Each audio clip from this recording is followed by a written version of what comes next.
inklusif, transparan, dan akuntabel. Satu lagi yang harus menjadi dasar pemilihan kita itu. Jadi 3 hal itu yang kita berharap bisa kita lakukan di PPDB yang sekarang. Ya, transparan artinya kan kita maknai sebagai keadaan yang sebenarnya tanpa dipengaruhi oleh pihak-pihak lain atau pendapat atau pandangan pribadi yang lainnya. Jadi artinya dengan transparan ini harus dalam konteks PPDB itu harus dipenuhi oleh peserta didik maupun oleh panitia. Ya. Jadi kalau memang bukan keluarga ekonomi tidak mampu, ya nggak usah bikin persyaratan keluarga ekonomi tidak mampu. Ya. Kalau memang bukan punya prestasi, ya jangan bikin piagam-piagam prestasi palsu. Ya. Kalau jaraknya memang jauh, ya nggak usah bikin kakak dadakan mendekati. Dan kalau transparan juga sudah mulai kita inikan dengan keterbukaan informasi dan komunikasi yang dalam hal ini sudah kita mulai dari tahap awal.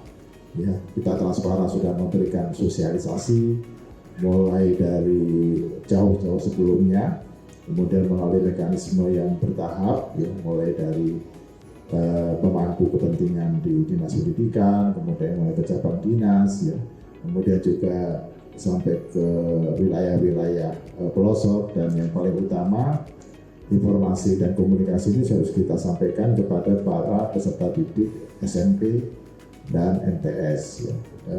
Hari dan teman-teman sekalian, dari tahap 1 ini sudah berjalan, sudah selesai ya. Pendaftaran, dan sekarang sedang proses untuk verifikasi, ya. Kemudian nanti tampil juga di websitenya PPDB, dan setelah ini nanti tanggal 20 kita akan pengumuman.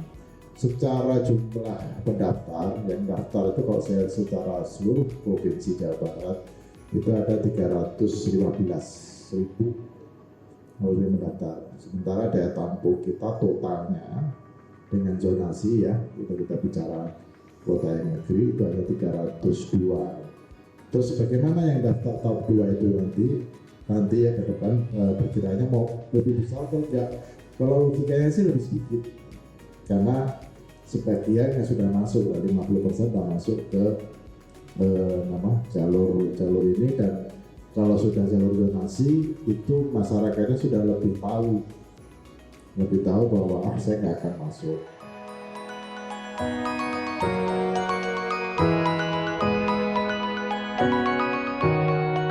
Sesungguhnya sederhana proses ini, karena tidak cukup semua peminat yang ingin sekolah negeri, maka dilakukanlah proses seleksi begitu. Ya. Dan ada semacam hukum permintaan dan penawaran dan permintaan dan penawaran, ya. Supply and demand law ini terjadi. Untuk wilayah Bandung Cimahi aja yang bisa diterima cuma dari 17.000 cuma 10.000. Nah, di tempat yang sangat padat aja kita baru bisa menampung 10.000 siswa, sementara yang daftarnya 17.000. Artinya 7.000 siswa dipastikan tidak diterima. Mau metode zonasi atau apapun, mau pakai rumus apapun, tetap segitu-segitunya. Ini nggak bisa, ini sudah batasan yang nggak bisa kita lewati. Gitu ya. Jadi Komisi 5 tidak ada. Kalau bapak-bapak kepala sekolah dan segala macam KCD merasa ada hal-hal seperti tadi, ya abaikan. Ya.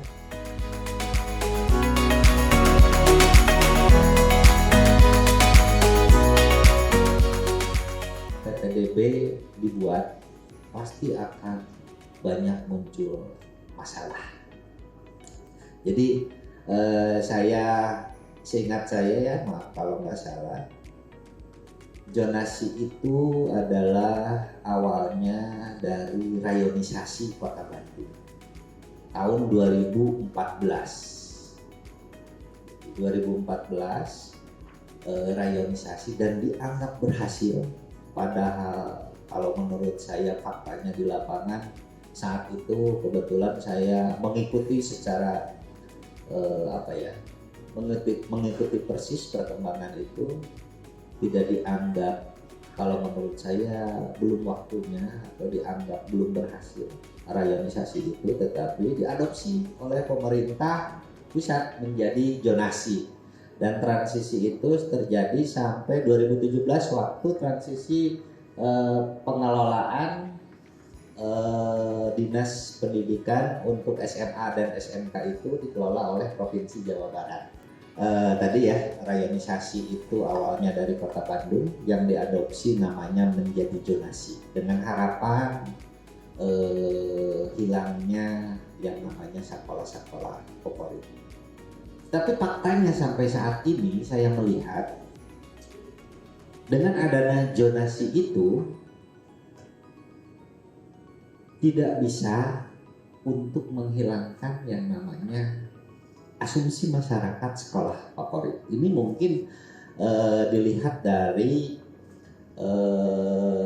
pola pikir masyarakat yang ada di kita, mau tidak mau, bahwa kenapa sekolah yang dianggap favorit itu masih ada, karena mungkin yang pertama mereka melihat pelayanan, melihat juga sarana dan prasarana, melihat juga yaitu termasuk infrastruktur. Jadi 2014 sampai saat sekarang, ya kita anggaplah ya zonasi itu dilakukan, pemerintah sendiri belum mampu untuk menyetarakan fasilitas sarana dan prasarana infrastruktur yang ada sekolah-sekolah di Jawa Barat.